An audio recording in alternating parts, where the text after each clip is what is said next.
మనకి ప్రస్తుతం తెలంగాణలో ఒక సిచ్యువేషన్ జరుగుతోంది తెలుసా? అదేంటి, కవిత గారు నిరాహార దీక్ష చేస్తూ ఉన్నారు. ఎందుకు భయ్యా అని అడగొచ్చు. సో ఇక్కడ బీసీలో రిజర్వేషన్ కోసం అని చెప్పేసి ఒక 3 రోజుల పాటు నిరాహార దీక్ష చేస్తూ ఉన్నారనమాట. అయితే మరి ఇక్కడ కవిత గారు రెండు విషయాల గురించి గట్టిగా పట్టుకున్నారు. ఒకటేంది మీడియా గురించి, ఇంకోటి వచ్చేసరికి బీసీ సోదరుల గురించి. అయితే మీడియా గురించి ఒకటే చెప్తున్నారు. ఇప్పుడు మీడియాకి చాలా పవర్ ఉంది. మీరు ఈ స్టేట్ మొత్తానికి కూడా ఒక స్తంభం లాంటి. సో మీరు కనుక నిలబడ్డారు అంటే ఎటువంటి సిచ్యువేషన్ అయినా సరే చేంజ్ చేయొచ్చు. సో కాబట్టి మేము ఇక్కడ ఏదైతే చేస్తున్నామో దాన్ని ప్రచారం చేయండి. అంతేగాని ఒక తప్పుడు రాతలు రాసి దాని తర్వాత తప్పుడుగా ప్రచారం చేశారు అంటే చరిత్రలో మీరు చరిత్రహీనులుగా మిగిలిపోతారు.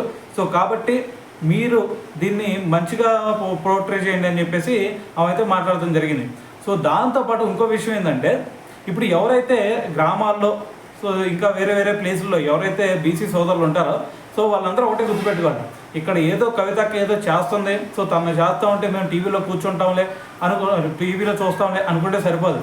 ఇక్కడ ప్రతి ఒక్కళ్ళు కూడా కవితక్కతో పాటు ప్రతి ఒక్కరు కూడా సో ఈ ఉద్యమానికి తరలి రావాలా. లేదు అంటే మీరు పొలాల్లో ఉంటే పొలాల్లో, ఎక్కడ బావి దగ్గరికి వెళ్తే బావి దగ్గర, ఎక్కడికి వెళ్తే అక్కడ ఫస్ట్ మీరు అక్కడ నుంచి కూడా మీకు సోషల్ మీడియా ఉంది కాబట్టి సో వాటిల్లో కూడా మీరు మాట్లాడి తీరాల్సిందే. సో మీరు కనుక మాట్లాడితే ఆటోమేటిక్గా ప్రెషర్ క్రియేట్ అయితే సో మనం చేస్తున్న ఈ ఉద్యమానికి ఒక గుర్తింపు ఉండిద్ది. సో దాంతోపాటు మనం అనుకున్నది మనం సాధించగలుగుతాం అని చెప్పేసి కవిత గారు అయితే దీని గురించి మాట్లాడటం జరిగింది. సో మరి మొత్తం ఏమన్నారో విన్నారు కదా. సో విన్న తర్వాత మరి మీకేమనిపించింది అనేది కూడా తెలియాలి కదా. సో తెలియాలంటే కింద కామెంట్ చేయాలి కదా. సో కింద కామెంట్ చేసేయండి.